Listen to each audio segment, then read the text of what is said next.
remis les textes aux sociologues pour apporter un œil critique par rapport à ces textes. Maintenant, nous devons quand même les souligner. Nous avions remis les textes au prof Kilombo. On a remis les textes au chef de travaux Gambo. On a remis les textes au prof Bakenga. On a remis les textes au CP Sarah Kakonja. Malheureusement, ça a mal coïncidé. À cette heure ici, ils sont en pleine délibération au département de sociologie à l'université officielle de Bukavu. Mais ils étaient ici, ils ont remis leurs observations, chacun a remis ses observations par rapport à ce texte. Ça c'est toujours Jérôme Ogambo, ça c'est prof Kilombo. Et ici, c'est pour Sarah Kakonja. Alors, nous allons tenir compte de leurs observations dans l'élaboration ou dans la correction du document final. C'est ça. L'activité était déjà confiée à l'équipe des sociologues. Et moi, je sais et piloté par Mylène. Comme Mylène me donne la parole, je la saisis. Et comme dit, je suis Vénancé ici, moi je suis la coordinatrice des retraités.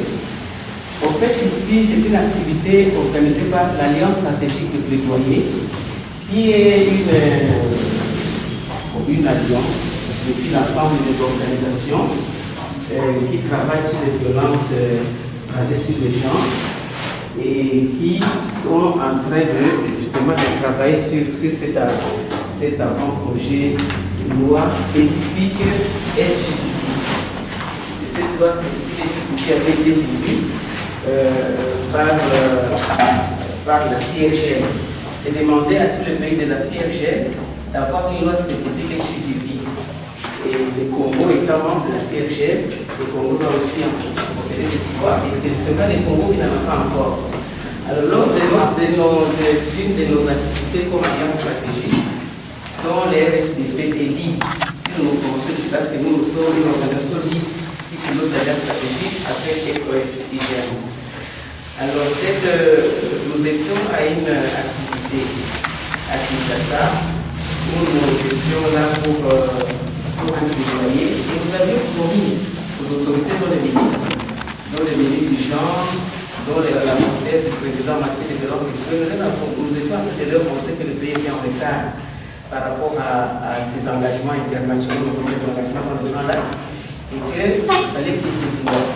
Bon, comme nous savons souvent qu'au niveau des gouvernements, ça ne marche pas vite, nous, les acteurs sociaux, nous sommes engagés à leur faire cette proposition, à leur disponibiliser la proposition de loi qui pensait que l'État puisse porter, notamment le ministère des Genres. Et donc, c'est ça, ce travail aujourd'hui. Donc, l'Alliance stratégique a commencé par lancer un appel d'offres et les organisations qui avaient répondu, c'était des organisations, il y a eu beaucoup d'organisations qui ont répondu, environ 6-7, et c'était des organisations beaucoup plus des juristes.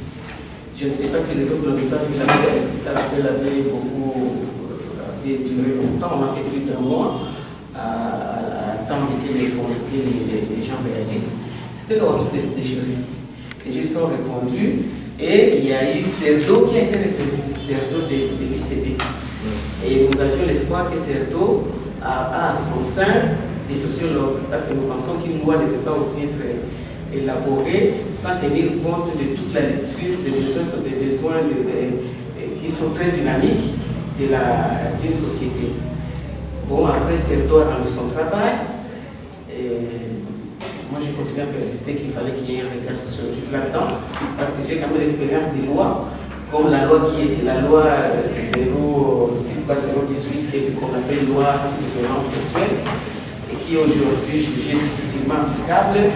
Ça a connu aussi ces petits problèmes de vouloir tout foutre dans la loi et de ne pas toujours tenir compte de dynamique de la société. Notamment, on avait érigé par exemple en infraction certaines normes sociales. Ça pose problème d'applicabilité de la loi. Bon, donc nous avons voulu éviter cela. C'est pour cela que nous vous avons invité ici, hein, comme sociologue, pour que vous puissiez aussi donner un regard, pour que la loi ne souffre pas de certaines lacunes, hein, pour qu'on voit s'il y aura tous les besoins des différentes couches de la société. Parce que quand on parle de genre, ce n'est pas seulement la femme. Hein? C'est pas seulement la femme. C'est aussi les personnes, c'est toute personne du fait de son état qui est discriminée. Hein? Donc c'est un concept assez dynamique. Alors c'est pour cela que nous avons consulté. Nous avons voulu consulter les sociologues avant que la loi ne soit validée au niveau national. Parce que bientôt la loi va être validée au niveau national. Pourquoi nous sommes aussi assez... Nous sommes assez pressés parce que ça a beaucoup traîné. Mais ce n'est pas en retard parce que dans les résultats de la CRG, c'est d'ici 2022. Donc nous avons encore un mois. Hein, et nous voulons justement être en ordre par rapport à ces résultats. Donc nous allons avoir ce regard ici aujourd'hui, au sociologue, et dans quelques semaines, dans moins de 2 semaines, on aura la validation au niveau national.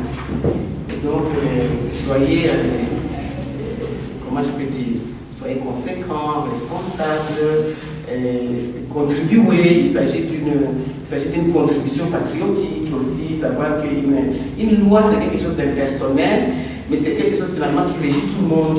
Hein? C'est pour cela que nous avons voulu qu'il y ait ce regard-là. Et nous avons déjà le travail de Cerdo qui est là, et vous allez aussi faire votre contribution. Bon travail. Vous avez même déjà travaillé, et donc bonne concertation. Nous disons merci. Un aspect important à souligner ici, donner la parole à Dr Lebon. Après Dr Lebon, ça sera le tour du chef de travaux d'Ibakou. Après le chef de travaux d'Ibakou, ça sera le tour du chef de travaux Jacques Fikiri. Après Jacques Fikiri, ça sera assistant Ramazan. Il est de l'Inkissa. Et il y a aussi Rama qui sillonne un peu partout en attendant l'officialisation de ce dossier quelque part à l'IOB, je crois. Merci beaucoup. Présentement, moi je suis Mylène Niwima. Je suis aussi docteur en sociologie. Actuellement, je suis affecté à l'université de Goma. Voilà, j'interviens au département de sociologie de l'université de Goma. Merci.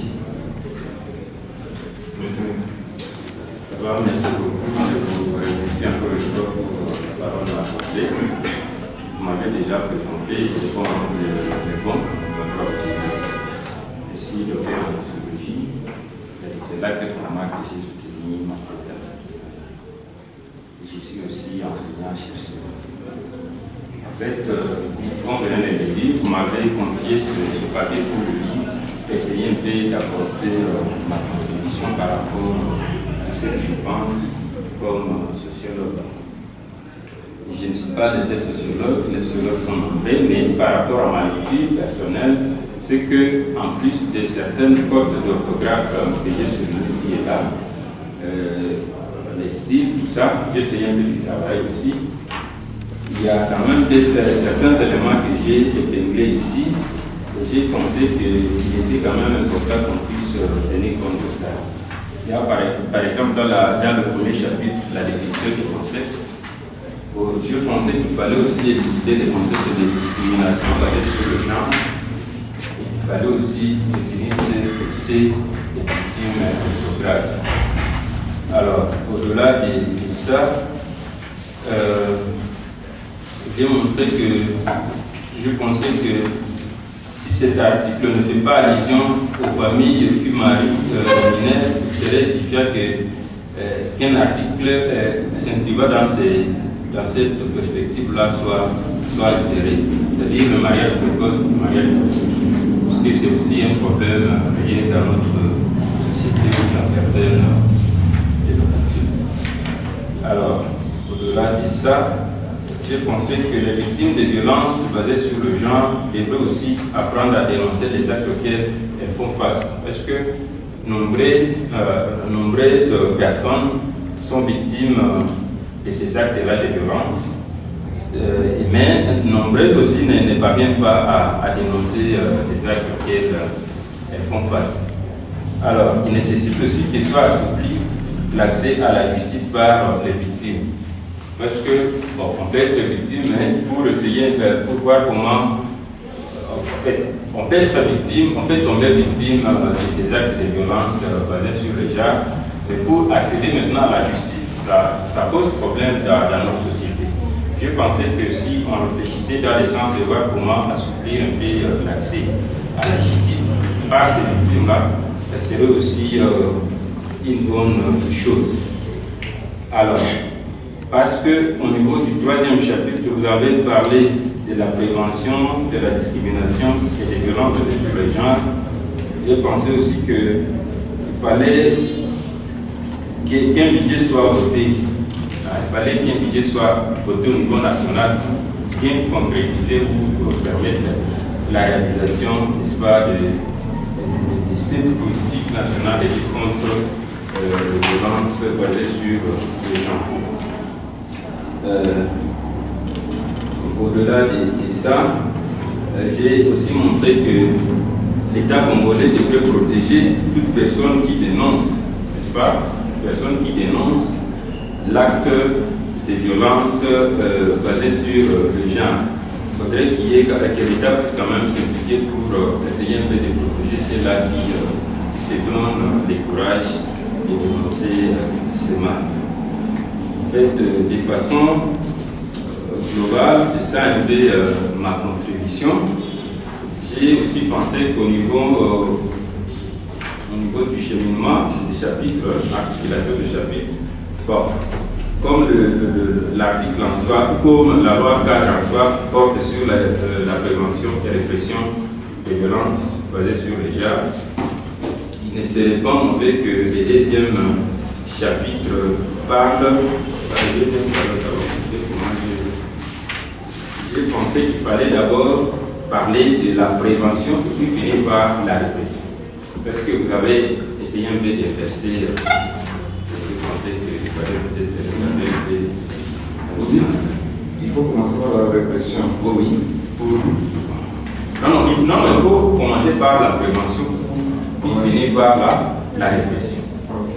Alors, ça c'est au niveau de la forme. Bon, il y a d'autres aspects que j'ai essayé un peu de retoucher par rapport au style, ainsi de suite. Bon, de façon globale, c'est ça un peu ma contribution. Si mes amis avec nous ici peuvent nous aider aussi à apporter un plus. Merci beaucoup. Nous disons merci par rapport à ces contributions. Je m'excuse, permettez, parce qu'il y a un autre concept que vous avez ici de rapt, mariage par rapt. Oui, le rapt. Parce que dans notre société, en fait, le mariage par rapt, ce n'est pas encouragé. C'est toléré, c'est même encouragé, je dirais, dans certaines boutiques. Et même si la religion a semblé montrer que c'est mauvais de procéder à un tel mariage, alors je pensais qu'il faudrait peut-être essayer un peu de voir ce qui peut être fait dans ce sens-là. C'est-à-dire que, bon, le mariage par acte, ce n'est pas du tout une infraction. Ce n'est pas du tout une infraction, c'est quand même un mariage qui est accepté presque dans notre société, malgré la religiosité aussi, la dimension de la religion. Et aussi, en fait, j'ai montré que c'est accepté par notre coutume, mais également il y a des contraintes sociales ou économiques qui poussent les concernés à le faire. Vous voyez? Alors, je crois que c'est ça un peu l'aspect que je voulais ajouter. Au-delà de ce que j'ai montré au niveau de l'exposé des motifs, que la RDC a souscrit aussi à certaines lois acceptées au niveau international, en plus de certains articles de notre Constitution. Beaucoup de femmes par des fausses prophéties. Et il faut voir dans le cadre de cette loi sur les gens, quel est l'aspect que vous pouvez retenir du côté des églises. Il faut insister sur les violences dans les églises des réveils. Envisager un article qui réprime les dites violences dans les églises. Parce que actuellement, il y a beaucoup de victimes dans la société, beaucoup d'enfants de la rue. Parce que tout simplement, un monsieur, pasteur ou faux pasteur, s'est réveillé le matin et dit à la femme, ton mari, ce n'est pas ton destin.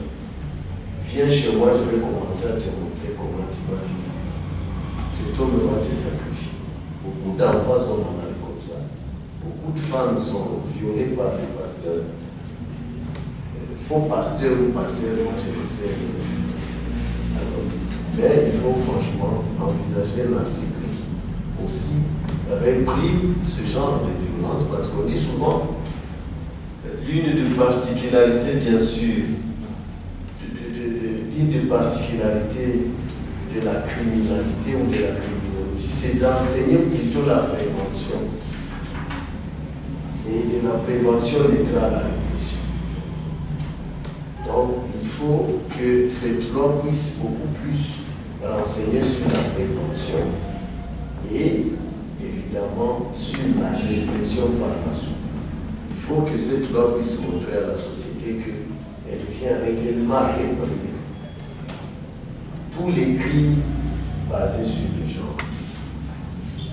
Et voilà, vous allez à la page 6 remarquer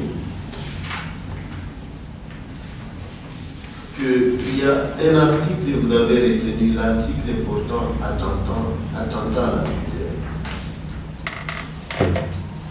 Et moi je dis que cet article doit être précédé de son explication. Donc, prendre plutôt l'attentat lapidaire, qui donne la dernière phrase de cet article, amener ça en avant. Donc, juste après l'article. Il faut que l'explication précède la création de l'article. Et ça va vraiment donner de la consistance à cet article. Et j'ai remarqué aussi que vous avez dit tout homme âgé de plus, si un homme âgé de plus de 25 ans introduisait un instrument dans l'évangile d'une femme, moi je me suis dit, mais pourquoi vous avez pris l'âge de 25 ans? Pourquoi vous ne vous êtes pas en fait focalisé sur la majorité d'âge reconnue par la Constitution? Ça veut dire que si moi, un homme de 19 ans, j'introduis mon sexe dans l'évangile d'un enfant de 16 ans, ce n'est pas une violence basée sur le genre. Je me suis dit, non, si ça pose quand même un problème, je souhaite que vous puissiez prendre l'âge de 18 ans comme étant un âge à partir duquel tout homme commence à être responsable de ses actes. Ça, c'est vraiment une insistance que j'ai faite là-dessus. Au finish, je pense que le reste, j'ai considéré que les amendes transactionnelles par rapport aux différentes infractions sur les violences, ce sont des paroles. Comme vous venez de le dire, je m'appelle Jacques Fikiri et je suis sociologue. J'ai fait mes études post-universitaires à l'Université de Kisangani en sociologie toujours. Je suis également enseignant à la faculté de sociologie à l'Université de Bukavu. Je suis en même temps administrateur d'un cabinet de sociologie. J'ai réussi ce travail, cette proposition de loi, où il m'était demandé d'apporter ma contribution comme sociologue. Et je l'ai lu avec beaucoup d'intérêt et j'ai trouvé que c'était vraiment une nécessité pour une société. En fait, l'objectif de la loi, c'est instaurer l'ordre social, la concorde sociale, la paix, afin que la société puisse vivre, n'est-ce pas, dans l'harmonie. Nous sommes tous, sans ignorer que, comme on a toujours dit, l'homme n'est pas un ange, mais il n'est pas non plus une bête. Voilà pourquoi la nécessité de mettre en place des instruments qui devront essayer de limiter certaines de ces déviations. En parcourant ces projets de loi, je me suis beaucoup plus intéressé de certaines dispositions. Par exemple, à l'article 5, article portant violence sexuelle entre conjoints. Les cas du contrôle, par exemple, du téléphone du conjoint. Cela pose problème dans beaucoup de foyers où certaines femmes disent qu'elles ont le droit de contrôler le téléphone de leurs époux. Ou certains époux considèrent qu'ils ont le droit de contrôler le téléphone de leurs épouses pour que, n'est-ce pas, ils puissent régner les confiances entre leur foyer. Mais je crois qu'à ce niveau, en légiférant, il ne faudrait pas écarter cet aspect-là. Parce que du moment que le couple estime qu'ils peuvent ou ils doivent se partager toutes les informations, cela doit être fait de manière ordonnée, afin de ne pas soulever des suspicions de part et d'autre. Et si dans les liens conjugaux, l'homme ou la femme estime qu'il y a certaines restrictions, eh bien cela doit être également fait de manière ordonnée, évidemment dans le cadre de ces projets de loi. Parlant de la prévention, il faut faire allusion à la mobilisation et à la sensibilisation. S'il faut prévenir, il faut vraiment sensibiliser. Déjà, ceux qui m'ont précédé, ils sont revenus, mais moi aussi, j'ai dit quelque chose là-dessus. Il est dit que nul n'est censé ignorer la loi. Sitôt que la loi est promulguée et publiée dans les journaux officiels, elle est supposée connue. Or, le taux d'analphabétisme est trop élevé en RDC. Et les taux de violation basés sur le genre et d'autres formes est très élevé dans les milieux analphabètes. De votre intervention, de l'intervention du chef de travaux FIKIR, avec ses particularités, nous disons d'abord que nous allons tenir compte de ces remarques qui vont vous permettre que cette loi soit bien détaillée. Bon, après ça, nous passons la parole à l'assistant Ramazani. Nous avons dit Ramazani. Ramazani Hussein. Voilà. Merci pour la parole que vous venez de m'accorder. Je vous remercie aussi pour l'invitation. Mais aussi, je dois commencer par avouer que ce n'est pas facile de parler après les aînés. Ils ont balayé presque tous les arguments que nous avons déjà prévus. C'est ce qui m'amène à réclamer que prochainement, vous commencez par le contraire. Et puis eux pourront finir par ramasser tout ce que nous avons dit et conclure.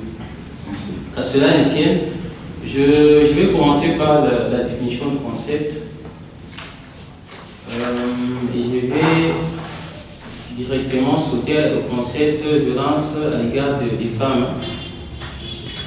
Bon, moi je constate que c'est un concept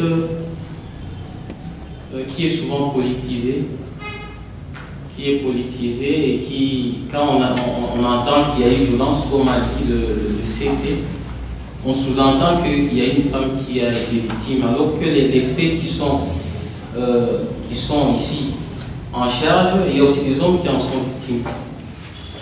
Par exemple, tout acte de violence dirigé contre les sexes féminins, il y a aussi des actes de violence dirigés contre les sexes masculins, pouvant causer un préjudice ou une souffrance physique. Les hommes aussi en sont victimes. violence sexuelle, même chose, violence psychologique, économique. D'ailleurs, économique, là, ça concerne plus les hommes. Violence affective, mêmement, y compris des menaces et conseils encore. Donc, c'est un concept qui ne devrait pas seulement être en faveur des femmes, mais aussi voir dans quelle mesure les hommes aussi en sont victimes. Là, la loi pourra être impartiale, comme on dit souvent. Mais aussi le concept de violence psychologique et affective, de mon point de vue, c'est un concept qui n'est pas totalement défini dans une certaine mesure, parce qu'ici on dit d'actes d'intimidation, des menaces, d'injures ou des remarques désobligeantes à l'égard d'une personne en raison de son sexe. Je proposerais que l'on ajoute aussi l'aspect lié à un aspect. Exposé des motifs, je me suis dit, eh bien, il y a au moins un enseignement juridique sur les régimes de répression des différentes formes de violence, que ce soit violence sexuelle ou violence basée sur les genres, notamment la loi qu'on appelle communément la loi sur les violences sexuelles, qui essaie de compléter les différentes dispositions du code pénal congolais.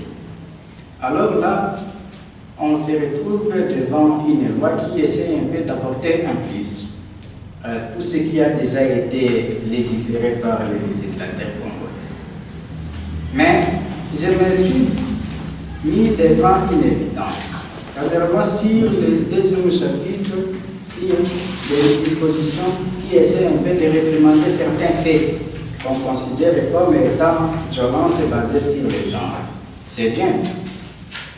Les précédents intervenants ont mentionné et signifié beaucoup, mais moi j'aimerais dire qu'il y a certaines dispositions qui sont reprises dans ces chapitres, mais qui font déjà l'objet d'une loi, notamment la loi qu'on appelle communément la loi sur les violences sexuelles, qui essaierait un peu de compléter les dispositions du code pénal congolais. Par exemple, l'article 4 sur les coutumes rétrogrades. Mais si on lit la loi sur les violences sexuelles, ici, on ne se limite pas à un concept général, comme je peux dire. Coutumes rétrogrades, comme les autres l'ont bien compris, c'est un concept générique, un concept général. Mais la loi de 2006 était un peu plus précis, en disant par exemple qu'on réprimande les faits de mutilation génitale. C'est un fait, c'est une coutume que le législateur congolais a compris que c'est une pratique rétrograde, par exemple. Et comme l'on est dans une perspective de violence basée sur les genres, moi je me suis dit qu'il y a certains aspects qu'il faudrait peut-être ajouter sur les faits qui sont réprimandés ici, et que nos amis de CERDO pourraient tenir compte de retirer simplement ceux qui sont déjà contenus dans cet autre texte-là, et laisser les faits qui sont d'actualité, qui pourraient bien sûr apporter un plus sur les régimes juridiques de répression des violences basées sur les genres. Parmi les faits à ajouter, il y a par exemple le phénomène de féminoïdisme ou le masculinisme, ce qu'on appelle dans le langage courant les PD. C'est une pratique qui porte atteinte à la dignité humaine compte tenu des stéréotypes genre. Parce que quand une femme commence à se comporter comme un homme se comporte comme une femme, c'est une pratique qu'il faudrait réprimander. Et ça, au moins, c'est une chose qui peut être ajoutée dans le deuxième chapitre comme étant des faits que la loi peut réprimander. La société en général ne tolère pas, et d'ailleurs c'est avec le stigmatisme qu'on voit les femmes qui se comportent comme des hommes et des hommes qui se comportent comme des femmes. Ça, c'était un point. Par rapport aux remarques et observations des membres de ce panel ici. Merci beaucoup. Vous allez m'excuser parce que je suis attendu là-bas. Nous avons certaines côtes manquent. Mais bon, moi je pense que nous avons fouillé ce texte et nous avons compris tout ce que, en tout cas, d'abord, il est très pertinent. Mais il faut peut-être miser beaucoup plus sur les aspects en rapport avec la sensibilisation, comme l'ont souligné nos prédécesseurs. Mais dans le cadre de la création de ce loi, il faut vraiment essayer un peu de toiletter en tenant compte évidemment de l'âge de la majorité, parce que ça c'est un aspect très important. Ça permet donc à la loi qui sera créée de ne pas verser dans la confusion, de ne pas aussi verser dans d'autres conflits existentiels. Si le toilettage est bien fait, à mon humble avis, la loi sera une loi vraiment taillée sur mesure. En tout cas, je félicite tous les collègues qui ont en fait débattu par rapport justement à cette dimension, à cette loi. Et je me dis, l'initiative est tellement bonne parce que moi je pensais que la création de la loi était vraiment seulement la parole des juristes. Maintenant que les sociologues commencent à s'approprier justement l'idée, c'est une bonne chose parce que toute loi doit puiser sa substance dans la société. Et les spécialistes doivent nécessairement s'impliquer pour justement... J'ai bien apprécié les rapports des uns et des autres, mais je voudrais tout le temps ramener l'idée de la loi, la pertinence, le besoin de penser une loi spécifique SGBF. Je vous ai dit que nous avons la loi 068. Donc alors on appelle la loi de répression des violences sexuelles. Mais tous les pays de la CRG, avec tout ce que nous avons comme contexte, nous avons presque un contexte culturel assez semblable. Nous avons quand même certains problèmes de violence basés sur les genres dans tous nos pays. Et nous avons tous une certaine conjoncture des conflits. Nous avons ça aussi. Alors, dans tous ces pays, on a senti un besoin d'avoir une loi spécifique, j'insiste, spécifique SGBF.